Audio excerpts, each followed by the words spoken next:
7:45 in the morning. The Persian Gulf. The aircraft carrier USS Gerald R. Ford was carving a steady wake through the slate-gray waters when the sky literally fell. This was not supposed to be a combat engagement. It was a routine transit through international waters that turned into a nightmare in less than 3 seconds. The question that would soon haunt every tactical officer in the fleet was simple. How does a 100,000-ton symbol of American power lose its primary strike capability without a single enemy weapon ever touching its hull? The morning air was thick with humidity and the smell of JP-5 jet fuel. On the flight deck, the rhythm of the morning launch cycle was in full swing. Blue shirts secured tie-downs, while yellow shirts directed the movement of multi-million-dollar aircraft. Below the surface of the water, the carrier's 4 propellers pushed the massive ship forward at 20 knots. To any observer, it was a display of absolute maritime North American dominance. Then, the world turned into a hail of supersonic steel. 200 miles to the east, an Iranian coastal battery had launched a Percent Khalij Fars anti-ship ballistic missile. It was a publicized test. The notice to airmen had been issued. The American strike group was monitoring the flight path with the precision of a surgeon. The missile was projected to splash down 30 miles away from the carrier, but at 60,000 feet, the Iranian weapon suffered a catastrophic structural failure. The missile did not just explode, it disintegrated while traveling at 4 times the speed of sound. A massive cloud of jagged tungsten and hardened steel casings began a ballistic descent directly over the American carrier. The crew on the flight deck had no warning. There is no radar signature for a cloud of falling debris until it is too late. The first sign of trouble was a series of sharp, metallic cracks that sounded like heavy machine gun fire. Then came the screams of tearing metal. A 6-inch piece of the missile's guidance fins, still glowing from atmospheric friction, sliced through the wing of an F-35 Lightning II fighter jet. It did not stop there.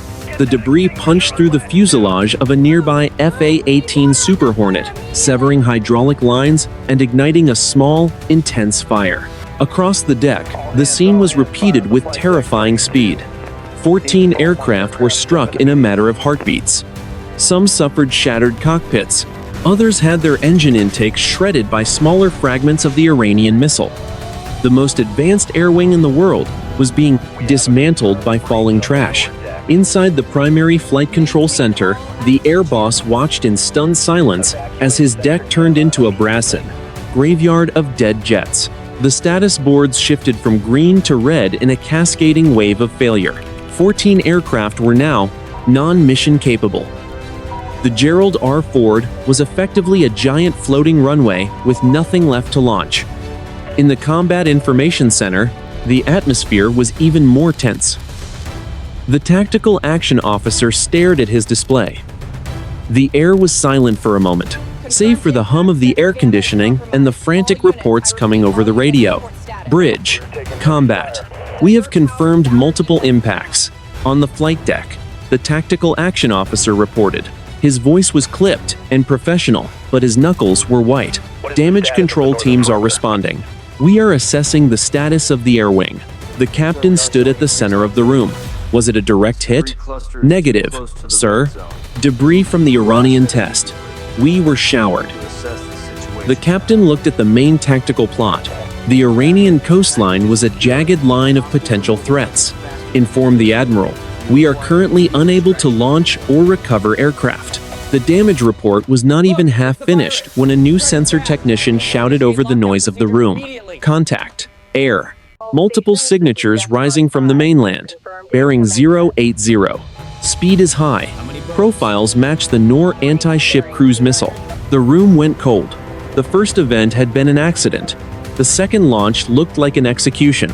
The morning was still quiet. It would not stay that way. 7:50 in the morning. The Persian Gulf.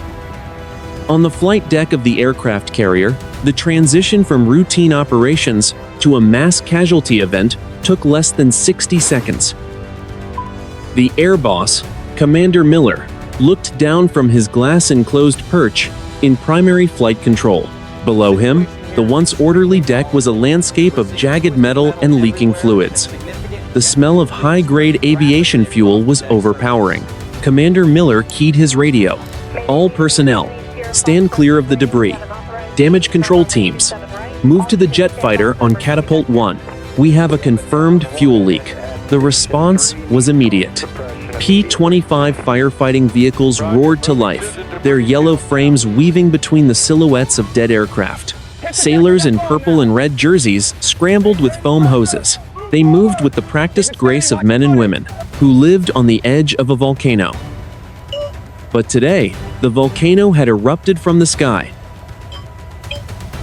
100 miles to the east, inside a reinforced concrete bunker near the coast, the atmosphere was equally frantic. Major of the Foreign Military Aerospace Force stared at his radar terminal. His pulse was racing. The test launch of the anti-ship missile had been his responsibility. It was supposed to be a triumph of foreign engineering. Instead, it was a catastrophe. The major spoke to his deputy. The telemetry from the first missile is gone. It broke up directly over the aircraft carrier. The deputy looked at the secondary screen. Sir, the coastal defense battery has already transitioned to active targeting. They saw the debris cloud and the American response. They believe they are under attack. Tell them to hold fire, the major ordered. It was a technical failure, not an engagement. But the fog of war was already settling over the water. The battery, operating under standing orders to defend against any perceived aggression, had already initiated its automated launch sequence. For the foreign operators on the coast, the sight of destroyers turning their radars to full power looked like a prelude to an invasion. Back on the aircraft carrier, the captain stood in the center of the command center. The room was bathed in the blue light of the tactical displays. The 14 disabled aircraft were no longer his primary concern. The new threat was moving at 600 miles per hour and was currently 40 miles away. The tactical action officer looked up. Captain, we have 2 anti-ship missiles on a direct intercept course. Time to impact is 4 minutes.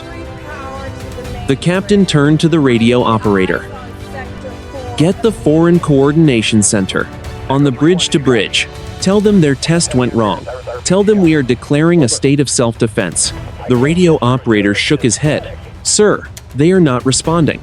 The electronic interference from the debris cloud is jamming the local frequencies. The captain looked at the screen. The 2 red dots representing the incoming missiles were blinking steadily.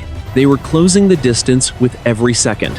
He knew that if he fired back, the war would begin before the sun was fully over the horizon. But if he did not fire, his ship and 5,000 sailors were at the mercy of a computer-guided warhead. Inside the cockpit of a damaged jet fighter aircraft on the deck, Lieutenant Sarah Vance struggled with her canopy. A piece of the foreign missile had wedged itself into the frame. She was trapped in a jet that was leaking 5,000 pounds of fuel, while an enemy missile was screaming toward her position. Deck. This is Viper, she said into her helmet mic. I am pinned. The canopy will not cycle. I need a crash crew now. The air boss saw her situation on the monitors. He also saw the red dots on the tactical plot. He had to choose between saving a single pilot and preparing the ship for a missile impact. He spoke into the flight deck net. Damage Control Team 7. Assist the pilot in Aircraft 402. All other teams. Prepare for heavy weather. This is not a drill. The deck of the carrier became a blur of motion. Sailors were abandoning their tools and sprinting for the safety of the island, or the catwalks. The aircraft carrier began a hard turn to the starboard side. The massive hull tilted. The flight deck, groaning under the strain of the maneuver. The incoming missiles were now 30 miles away. The destroyers in the escort screen were waiting for the word to fire. One command would change the world forever. 7:55 in the morning. The Strait of Hormuz. The destroyer, USS Mason, surged forward at 30 knots. Its phased array radar was radiating at maximum power. This ship was the shotgun. Its job was to protect the carrier at all costs. But the cost was rising by the second. The 2 original missile signatures on the display were now joined by 3 more. The tactical screen was becoming a cluster of blinking red icons. Inside the Combat Information Center of the Gerald R. Ford, the Admiral watched the large screen display. The room was cold. The air was filled with the smell of ozone and recycled oxygen. The tactical action officer spoke into his headset. "Admiral, tactical. We have 5 confirmed vampires. Bearing 080 and 085. Range is 22 miles. Confirm hostile intent," the Admiral said. His voice was flat.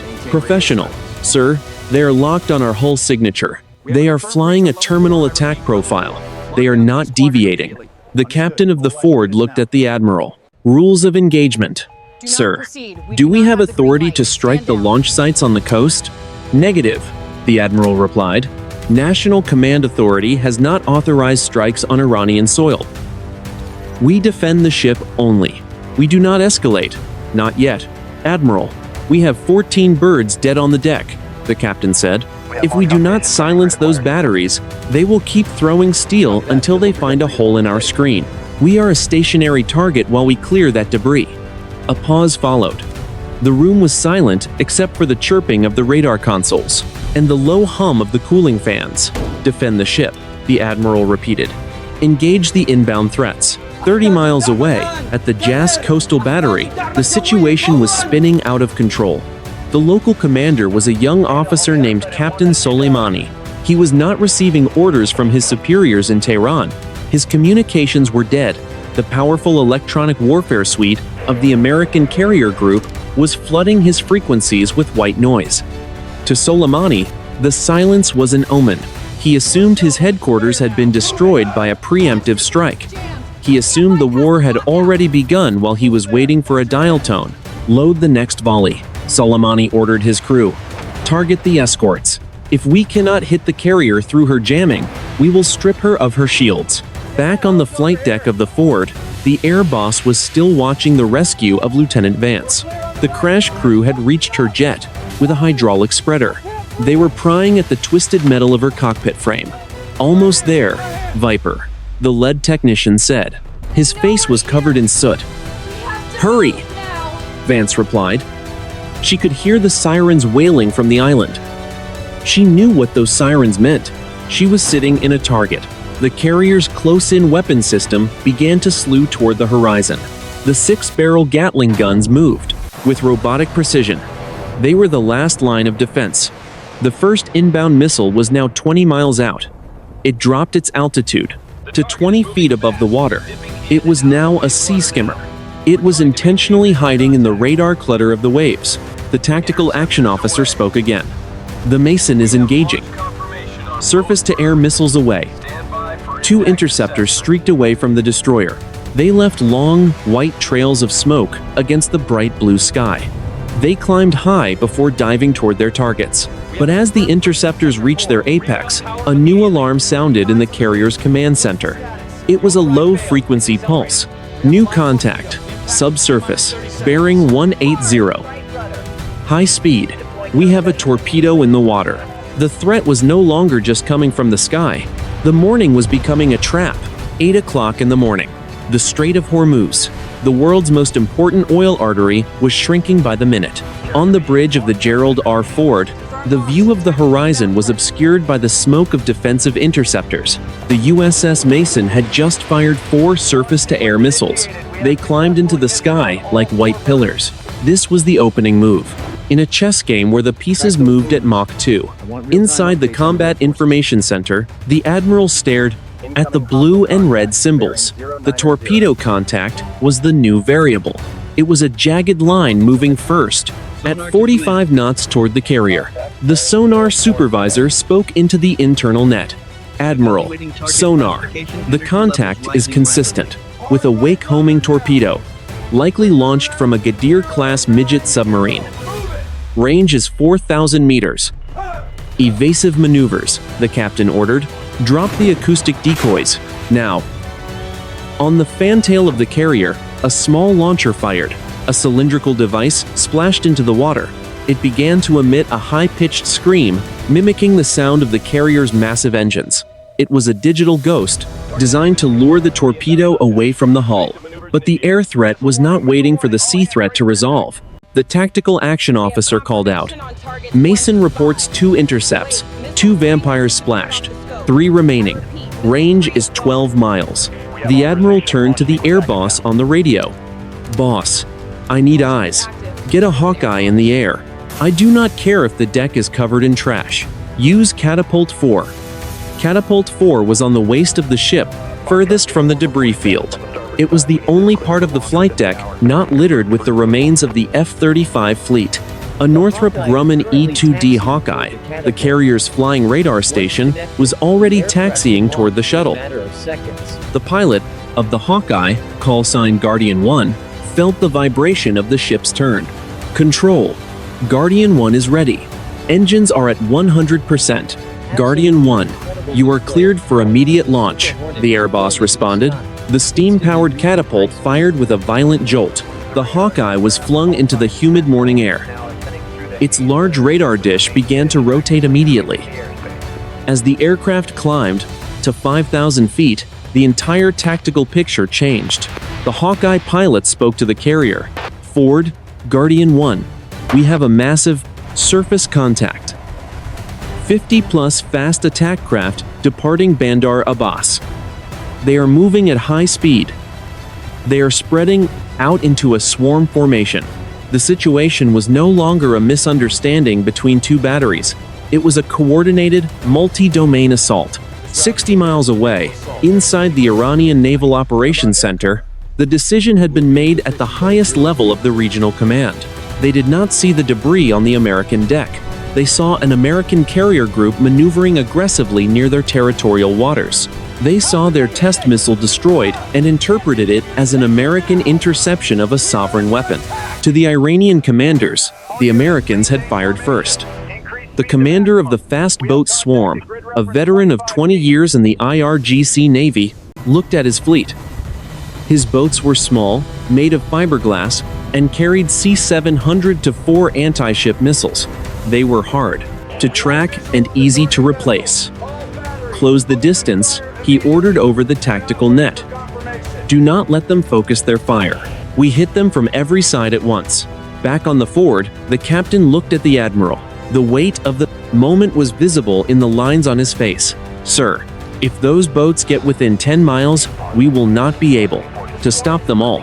Our point defenses are designed for missiles, not 50 separate surface targets. I know, the admiral said.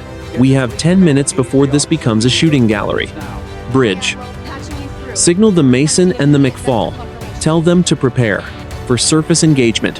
Free fire on anything within 5 miles of the screen. The American destroyers began to pivot. Their 5-inch deck guns rose to the firing position. On the deck of the Ford, sailors were still fighting to free Lieutenant Vance from her jet. They were working in the shadow of a war that was arriving 1 minute at a time.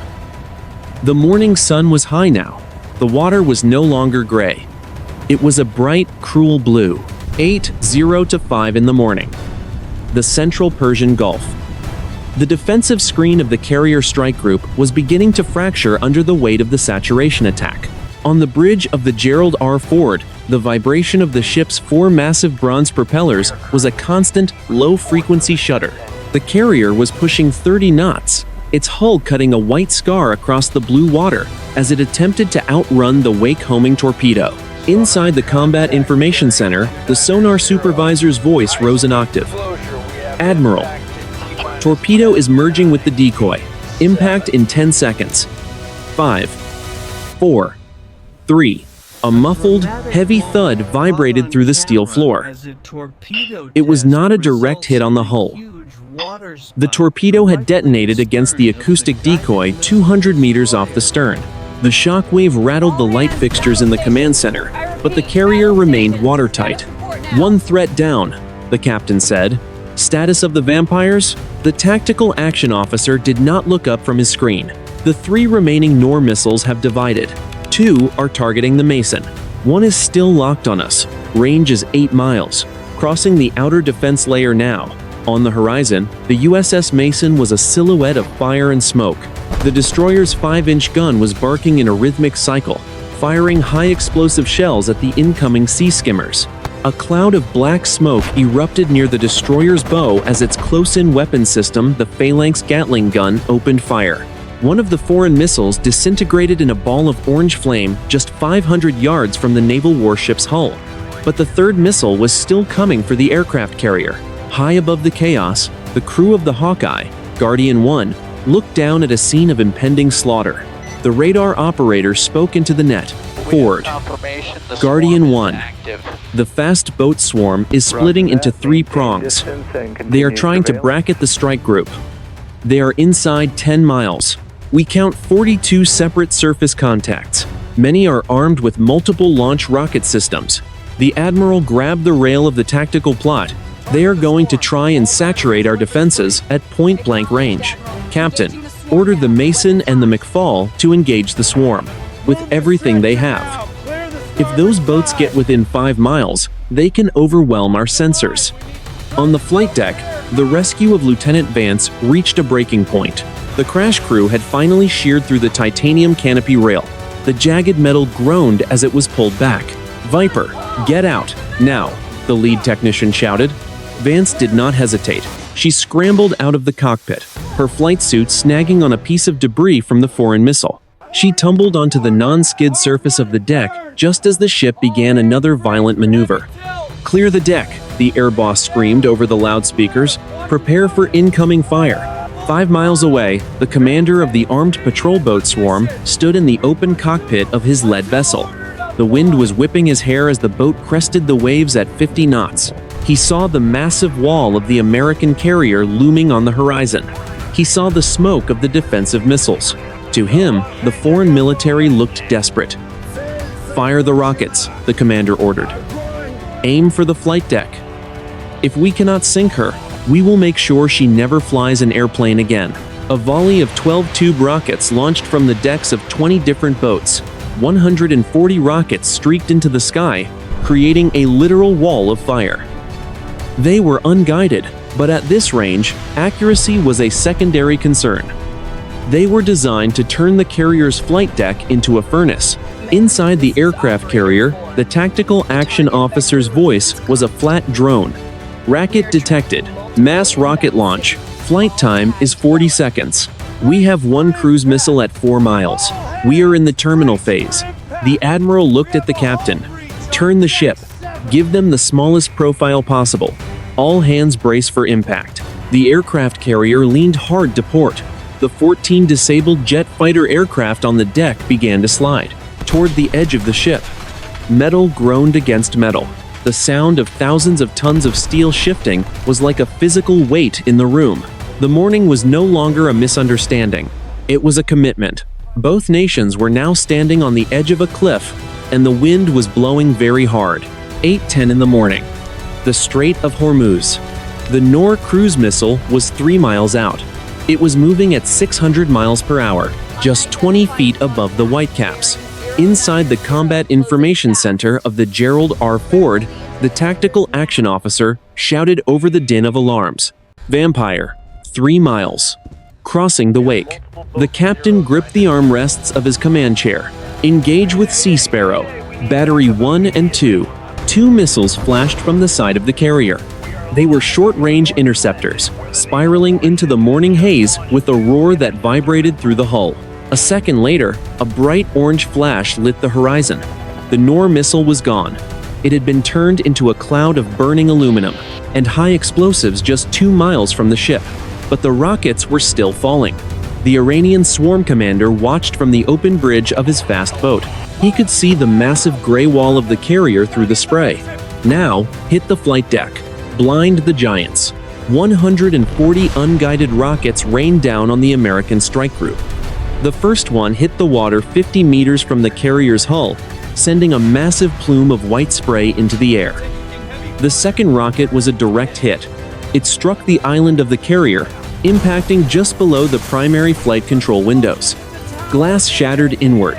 The air boss ducked as jagged shrapnel shredded the upholstery of his command seat. Below him, on the deck, a third rocket struck the wing of a damaged F-35.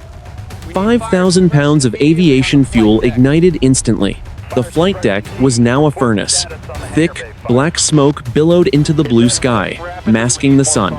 It was a wounded animal. 8:10 and 30 seconds in the morning. The USS Mason was firing its 5-inch deck gun at the fast boats. Boom. Boom. Boom. A fast boat disintegrated into splinters. Then another. But 30 more were closing the distance. They were now 3 miles away. They were too small and too fast for the heavy weapons to track easily. The admiral looked at the main tactical screen. His ship was on fire. 14 of his most advanced jets were burning or broken. His escorts were being swarmed by a mosquito fleet. He reached for the red phone that connected him directly to the Pentagon. This was no longer a skirmish. This was the moment for a retaliatory strike on the Iranian mainland. All stations, the admiral said. His voice was cold and hollow. This is the admiral. We are under sustained attack. Prepare for full-scale surface engagement. Prepare for full-scale surface engagement. Target the coastal batteries with tomahawks. We are taking out their eyes. The weapons officers on the destroyers began the final sequence to launch cruise missiles at the Iranian coast. The missiles were programmed. The targets were locked. The world was less than 10 seconds away from a regional war that would likely pull in half the globe. 8, 10, and 50 seconds in the morning. The swarm commander in the lead boat raised his arm. He was ready to order the final, suicidal charge into the side of the carrier. He wanted to be the man who sank the largest ship in history. He opened his mouth to give the command. 8:11 in the morning. The Strait of Hormuz. Every screen in the Combat Information Center of the USS Gerald R. Ford went white. It was not a power failure. The lights remained on. The air conditioning continued to hum. But the tactical displays, the radar feeds, and the radio links simply ceased to exist. In their place was a wall of static so bright it illuminated the faces of the stunned operators. The tactical action officer hammered his console with the heel of his hand. Admiral, systems are non-responsive. I have lost the AEGEIS link. I have lost the Tomahawk mission data. Everything is dead.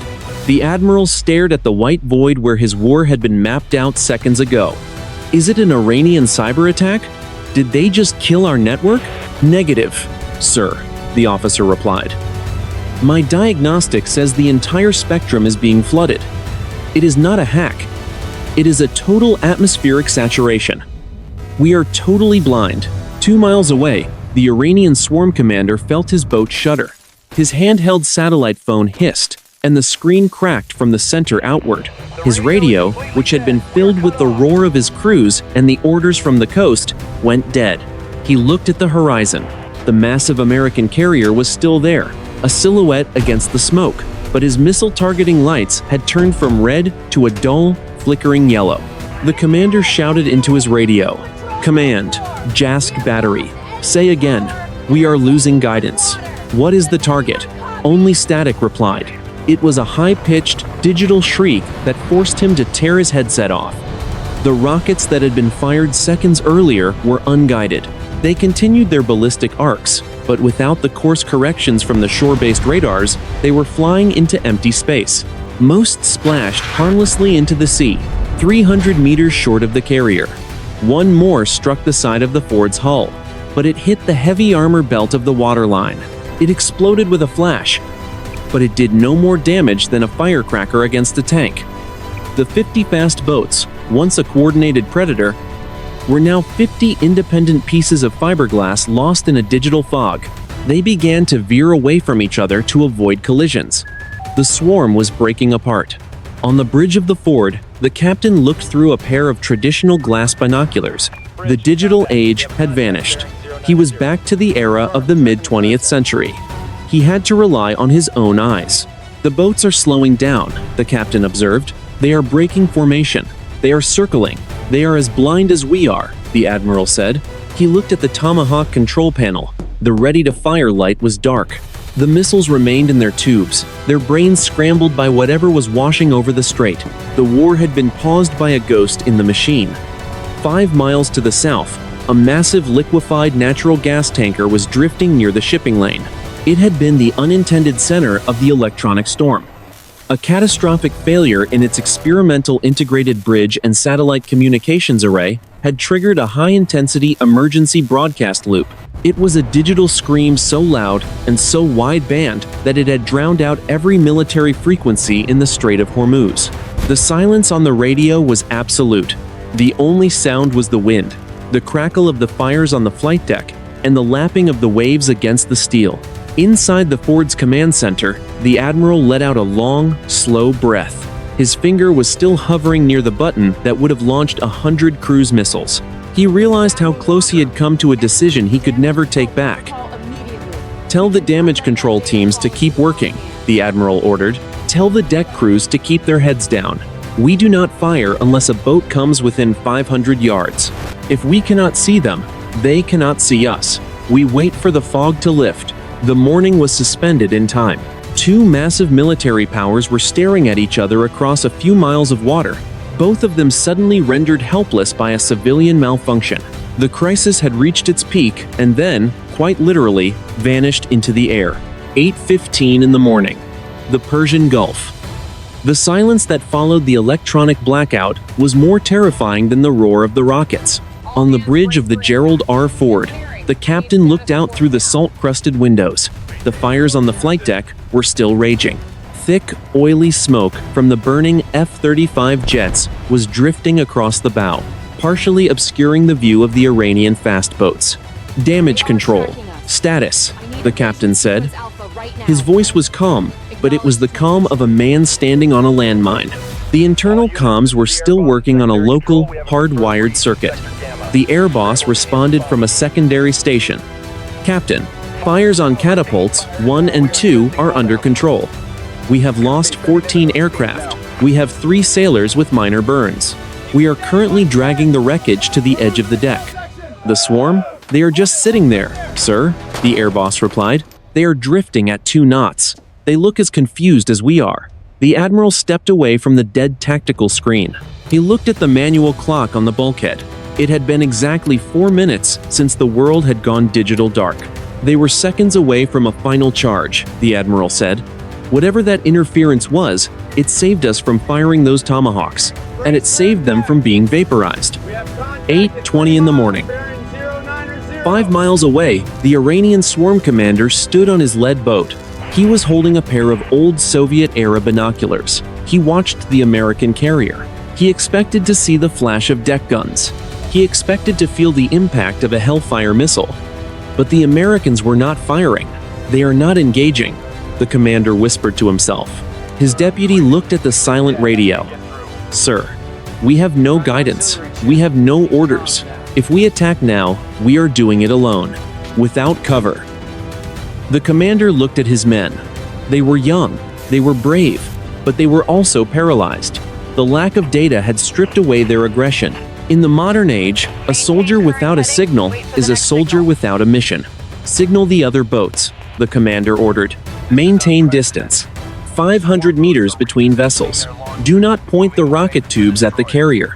We wait for a signal from the mainland." 8:25 in the morning. Inside the Combat Information Center of the Ford, a technician shouted, "Admiral, systems are coming back. The interference is fading." The white screens flickered. The blue and red icons of the AEGIS combat system began to populate the display. The radar return from the Iranian coast was the first to reappear. Then the satellite links, then the voice channels. The first thing they heard was a frantic, unencrypted broadcast from the bridge of the Marin gas Apollonia. "Mayday! Mayday!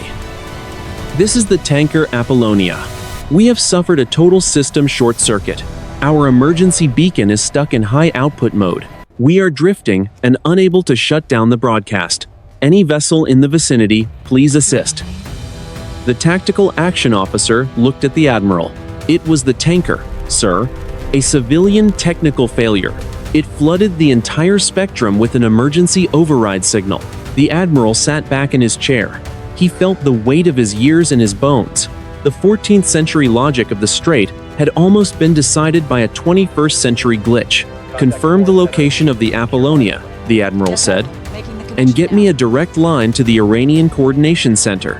Now that the radios are working, I want to talk before someone gets nervous and pulls a trigger." The room was filled with the frantic clicking of keyboards. The digital world was returning, and with it, the possibility of a measured response. But the scars on the flight deck were real. The 14 destroyed jets were a permanent reminder of how quickly a mistake can become a tragedy. The carrier turned slowly, its bow pointing away from the Iranian coast. It was a gesture of de-escalation that required more courage than an order to fire. 8:30 in the morning. The Strait of Hormuz.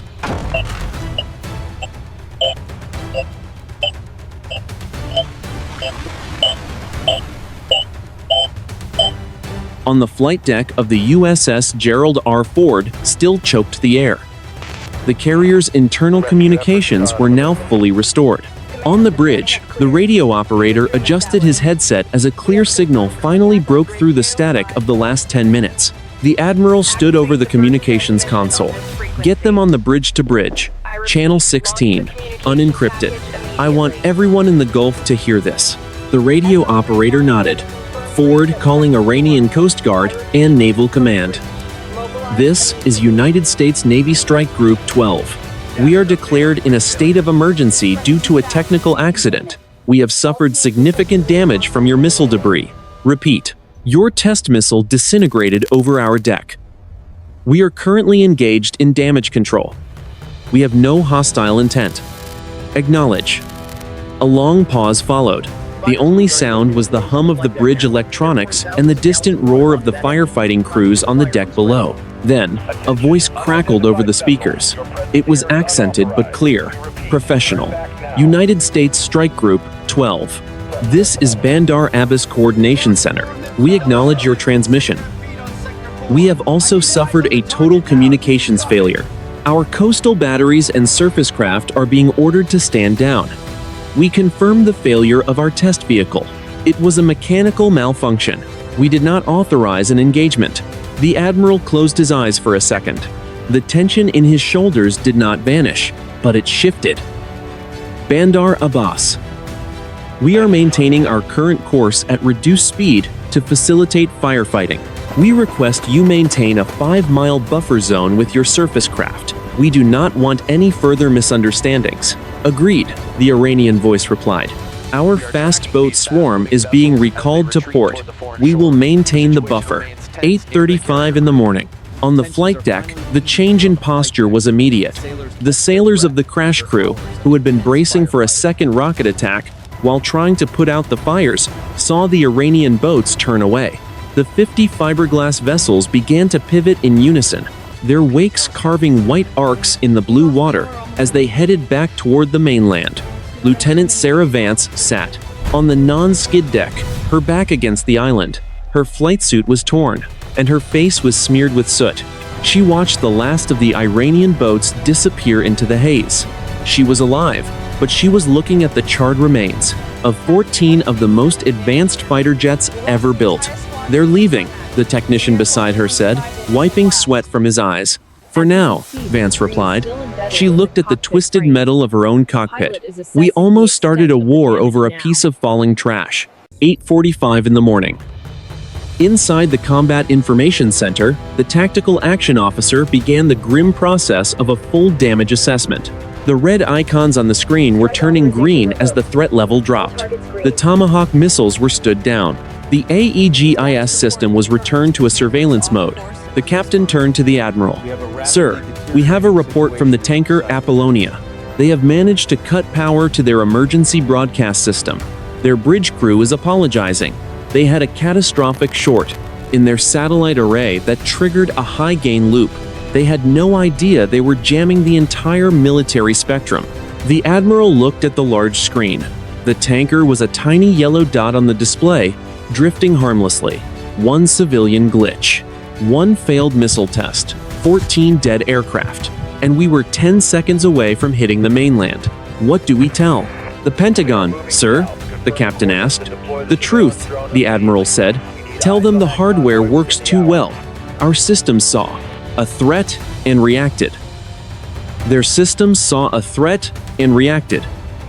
If it wasn't for that tanker blinding us both at the exact right moment, we would be counting bodies by the thousands right now. The morning was returning to a state of uneasy peace. The Gerald R. Ford began to increase speed, moving away from the Iranian coast toward the open water of the Arabian Sea. It was a carrier without an air wing, a giant with its eyes blackened, limping toward a safe harbor. The crisis was over. The assessment was just beginning. 9 o'clock in the morning. The Gulf of Oman. The USS Gerald R. Ford was no longer a platform for projecting power. It was a salvage yard. The carrier moved at a steady 15 knots, headed for the deep, open waters of the Arabian Sea. The firefighting foam that had covered the flight deck was being washed into the scuppers by high-pressure hoses, leaving behind a scarred and blackened surface. The air boss stood at the window of primary flight control. His once pristine station was now a cavern of broken glass and twisted electronics. He looked down at what the deck crews were calling the Iron Graveyard. 14 aircraft, the pride of the United States Navy, sat in a mangled cluster near the starboard rail.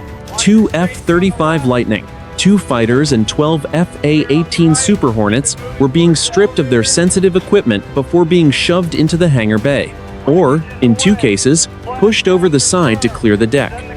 The air boss keyed his portable radio. Deck. Boss. What is the status of Catapult 4? Boss. Deck. The response came back. The track is clear of debris. We have tested the shuttle. It is functional. We are ready to recover Guardian 1. High above, the E-2D Hawkeye, Guardian 1, was circling on its final fumes of fuel. The crew had watched the entire engagement from 5,000 feet. They had seen the missiles splash and the boats retreat. Now, they were the only American eyes left in the sky, and they needed to come home. Guardian 1, you are cleared for a straight-in approach, the air boss said. Watch the debris on the starboard side. The deck is narrow. Copy. Boss. Guardian 1 on final. 9:15 in the morning. Inside the Iranian Operations Center at Bandar Abbas, Major Rezai watched the radar return of the American carrier. The red symbols of the fast boat swarm had reached the coastline. His men were safe. The coastal batteries had been toggled to standby mode. The immediate threat of a catastrophic war had evaporated as quickly as the morning mist. Major Rezai turned to his deputy. The Americans are moving away. They are not launching a retaliatory strike. They have every reason to, the deputy said. We disabled their air wing. By accident or not, the damage is done. They chose not to, Rezai said. He felt a strange, hollow respect for the man on the other side of the radio. And so did we. Today, the machines tried to start a war. The humans stopped it. 9:30 in the morning. On the bridge of the Ford, the Admiral watched the Hawkeye snag the third arresting wire. The heavy aircraft slammed onto the deck, its engines roaring as it came to a halt just feet away from the charred remains of a destroyed F-35.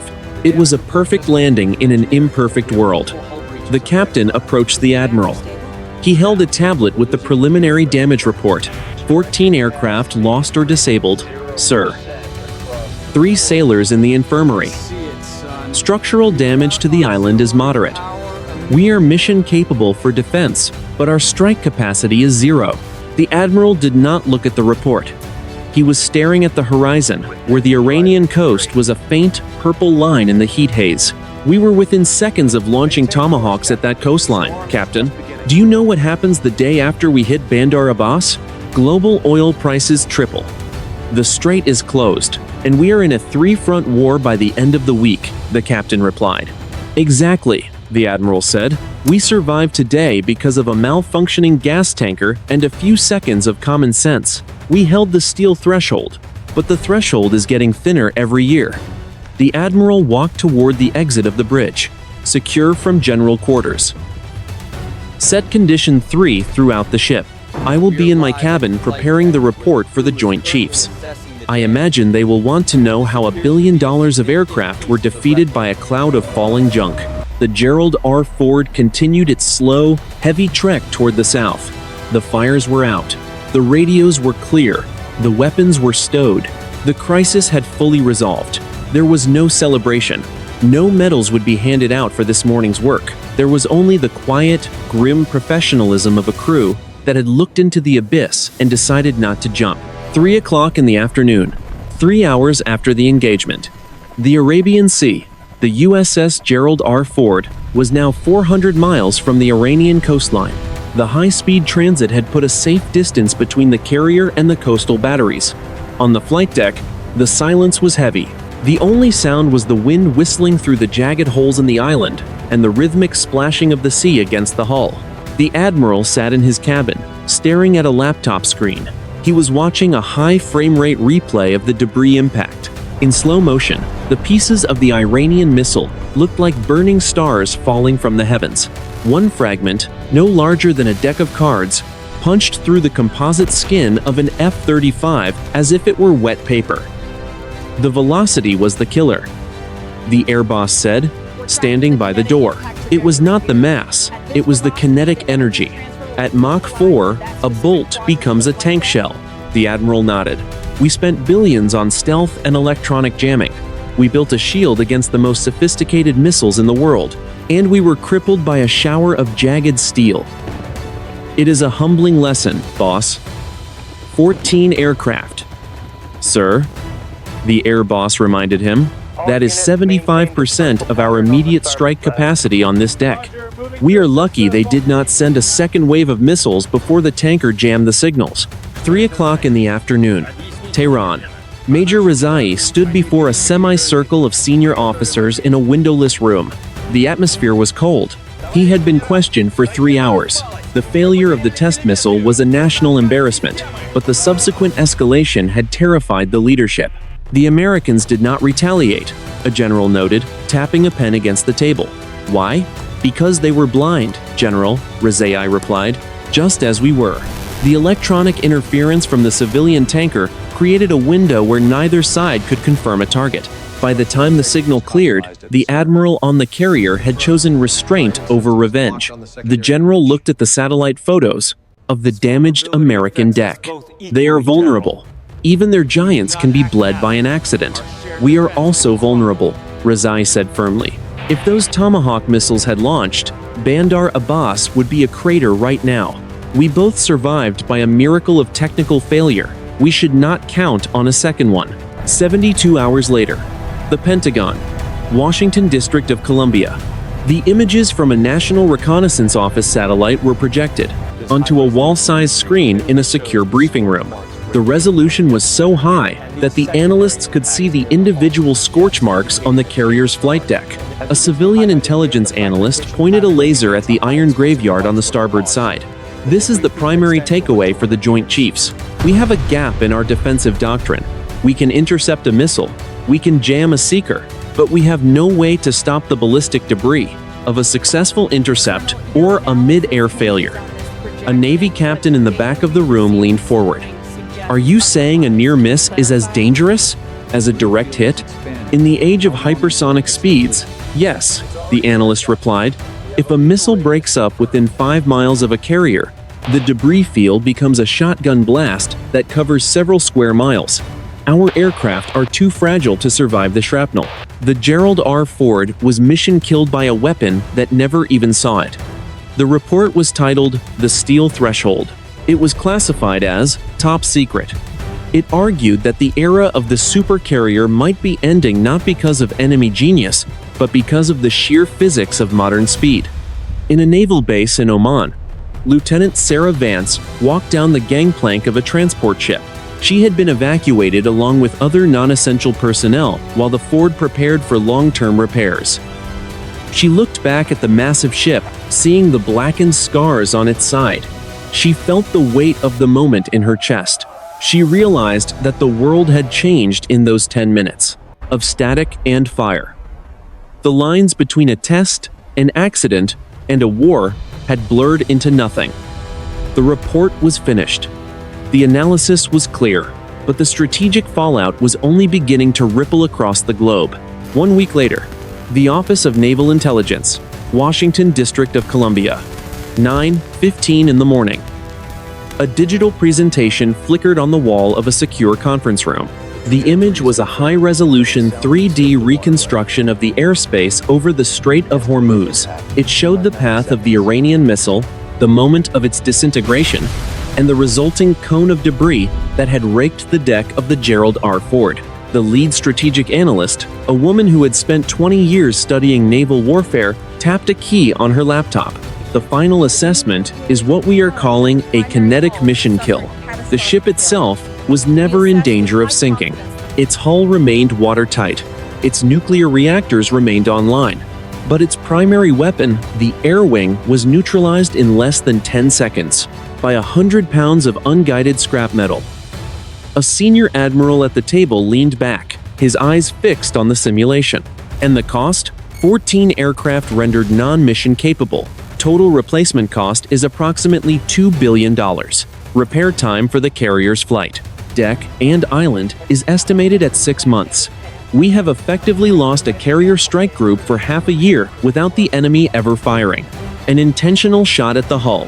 2:30 in the afternoon, Norfolk, Virginia. The Gerald R. Ford moved slowly past the Virginia Capes.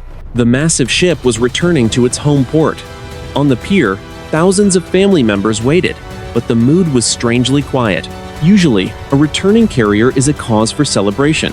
Today, the sight of the blackened, jagged island and the empty flight deck felt like a funeral procession. Lieutenant Sarah Vance stood on the hangar deck, looking out at the familiar skyline of the American coast. She was wearing a fresh flight suit, but the smell of the fire still seemed to cling to her skin. She watched the tugboats nudge the 100,000-ton giant toward its berth. "Look at the scars," a young sailor beside her whispered. "It looks like she went through a blender." "She did," Vance replied, "and we were the ones inside." 11:45 in the morning, Tehran. One day later, Major Rezaieh sat in a small cafe overlooking the city.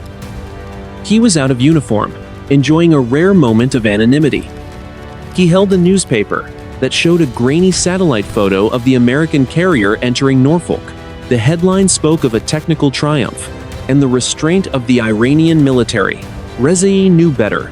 He knew that if the civilian tanker had not jammed the radios, at that exact microsecond, he would likely be dead, and his city would be in ruins. He folded the paper and looked at the crowded street. He realized that the millions of people walking past him had no idea how close their world had come to ending because of a faulty bolt on a test missile. The strategic assessment from both sides reached the same conclusion. Modern warfare has become too fast for human reflex, and too complex for machine logic. The steel threshold is the thin, invisible line where technology ends and human judgment begins. On that morning in the Strait, the technology had failed. The missiles had broken. The radars had been blinded. The computers had demanded blood. But the humans on both sides had looked into the static and seen the face of a total war they did not want to fight. No medals were awarded for the engagement. No victory was declared. The 14 aircraft were eventually replaced. The flight deck was repaved. The electronic systems were upgraded to filter out civilian interference. But the lesson remained. In the 21st century, power is not measured by the ability to destroy. It is measured by the ability to hesitate. The greatest victory of the Gerald R. Ford was not a target destroyed or a battle won. It was the missiles that remained in their tubes and the ships that chose to turn away. The morning was finally still. The threshold had held,